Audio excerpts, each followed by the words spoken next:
Featured in the movie 7 Days War. Here's another one. Pararinko.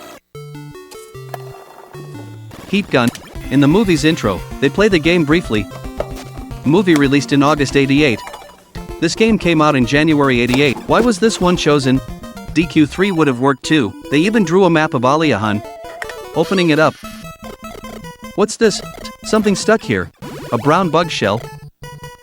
Here's another board. Different size ceramic capacitor. This side's totally worn out. What's this white line? Gold plating is scraped off. Looks clean though. But cleanser got pushed inside. Someone polished with cleanser. Happens a lot. People polish with cleanser. Isopropyl alcohol. The magic powder appears. Oh, give more tea. Stronger than cleanser, it draws new traces, zombie body fluids. Secret sauce 1 tear of Gen Z.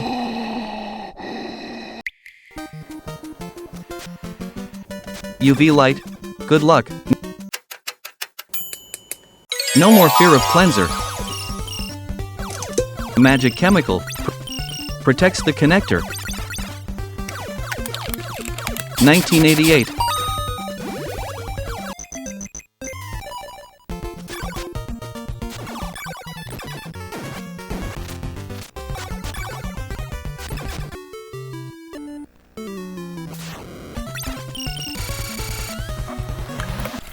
Silicon coating. To the future. Perfect body.